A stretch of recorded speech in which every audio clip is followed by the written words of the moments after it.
రామాయణంలో సుందరకాండలోని హనుమంతుని జన్మ వృత్తాంతం ఉంది. దీన్ని హనుమంతుడు స్వయంగా సీతాదేవికి తెలియజేశాడు. సంపసాధనుడు అనే రాక్షసుని చంపిన కేసరి అను వానరులకు అతని భార్య యందు వాయుదేవుని వలన తాను జన్మించినట్లు హనుమ తెలియజేశాడు. కిష్కింధకాండలో హనుమ జనన కథను జాంబవతుడు తెలియజేశాడు.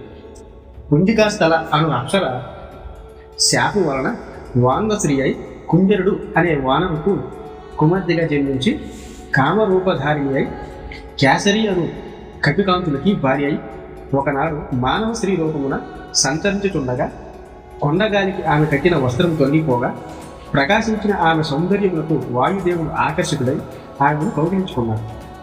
వాయుదేవుని వంటి బలవంతుడైన పుత్రుణ్ణి కొండ గుహలో కన్నది అంజన. అందుచే హనుమ వాయుదేవులకు వారసుడు, కేసరికి పెద్దకొడుకయ్యాడు అని జాంబవంతుడు హనుమంతునికి కథ తెలియజేశాడు. రామాయణంలో ఉత్తరకాండలోని హనుమంతుని సమక్షంలోనే అగస్త్యుడు ఆంజనేయుని జన్మ వృత్తాంతం గురించి శ్రీరాముడికి తెలియజేశాడు. పరాశుర సంహిత ప్రకారం దేవతలకు రాక్షసులకు మధ్య గొడవలో అధికమైనందున వారిని నాశనం చేయవలనని దేవతలు బ్రహ్మను ఆశ్రయించారు. బ్రహ్మ వారిని తన వెంట కైలాసముకు వెంట పెట్టుకుని వెళ్ళి రాక్షసవధ గురించి అడిగిన బ్రహ్మకు శివుడు సమాధానం చెప్పలేదు.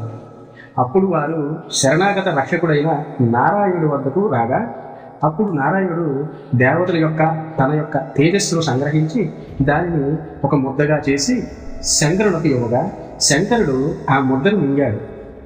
శివునిలో ప్రవేశించిన ఆ తేజస్సు నుండి బలవంతుడకు ఒక వానరం జన్మించి రాక్షస నిర్మూలన కావిస్తుంది అని వారికి సమాధానం దొరికింది.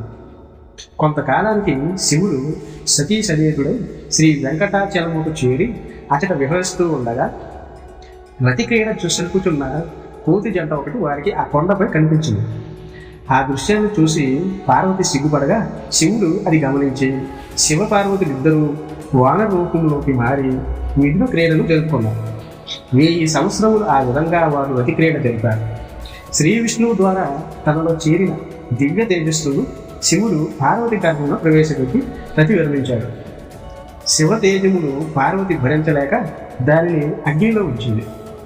ఆ అగ్ని ఆ తేజస్సును దాంత శక్తి లేక దానిని వాయువునందు ఉంచాడు. ఆ సమయంలో పుత్రుల కోసం అంజనాదేవి తపము ఆచరిస్తూ ఉన్నది. ప్రతిదినము ఫలము ఇచ్చే వాయుదేవుడు ఆ రోజున ఆ శివ తేజస్సును ఆమె చేతి దానిని ఫలము అనుకుని ఆమె భక్షించింది. అనతి కాలంలోనే తనలో కలిగిన గర్భచిహ్నములను గమనించి తర్వాత ఆంజనేయుని పుత్రునిగా పొందింది. తన చేతిలో పడిన పదార్థము ఫలమా వీర్యమా అని ఆమె గుర్తింపలేకపోవడానికి కారణం ఆమె కళ్ళు మూసుకొని ఉండడం. దీనికి ఒక పూర్వకథ ఉంది. తన తల్లి అహల్య సంక్రాంతుడితో సంగమించుట చూసిన బాలిక అయిన అంజన ఆ సంగతిని తన తండ్రి అయిన గౌతములకు తెలియజేసింది.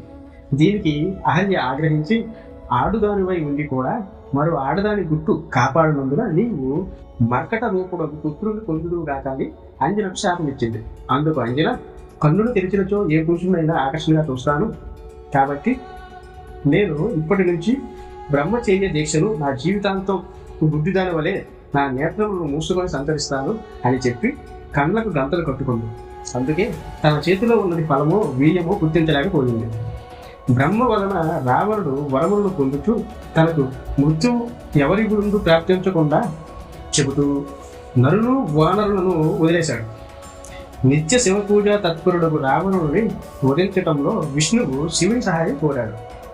శివుడు అంగీకరించి తాను హనుమంతునిగా జన్మించి రావణ వధించుటకు రామునికి తోడ్పడగలనని తెలిపి వానరాకారమున జన్మించాడు శివుడు. ఈ వృత్తాంతం గురించి పురాణాలు తెలియజేస్తున్నాయి. ఆనంద రామాయణము ప్రకారం కేసరి అను వానర రాజుకు 2 భార్యలు, అంజనాదేవి, మార్జరస్య. కేసరి అను వానర రాజుకు 2 భార్యలు, అంజనాదేవి, మార్జరస్య. ఒక రోజున అంజనాదేవిలో విహరించుతున్న అంజనా ఎదుట సువచ్చల అను పేరు గల గ్రద్ద పాయాసమయమైన పిండమును విడిచిపెట్టింది. ఇది దశరథ సతి అయిన కైక చేతిలోని పాయసం. ఆ ముద్దను అంజనా భక్షించింది. అక్కడికి కేసరి మరో భార్య అయిన మార్జరస్య రాగా వారిద్దరూ ఆ గిరిపై విహరిస్తూ ఉన్నారు. వాయుదేవుడు వారి వస్త్రములను ఎగరవేశాడు. వారి చగన ప్రదేశములు చూడటం వలన వాయువు కామమోహితుడయ్యాడు. అతడు అంజనాదేవిని ఒప్పించి ఒప్పించినందున దశరథ మహారాజు యజ్ఞప్రసాద భక్షణము వలన మరియు వాయుదేవుని సంపర్కము వలన అంజన కుమారుడు కన్నది. అతడే ఆంజనేయుడు.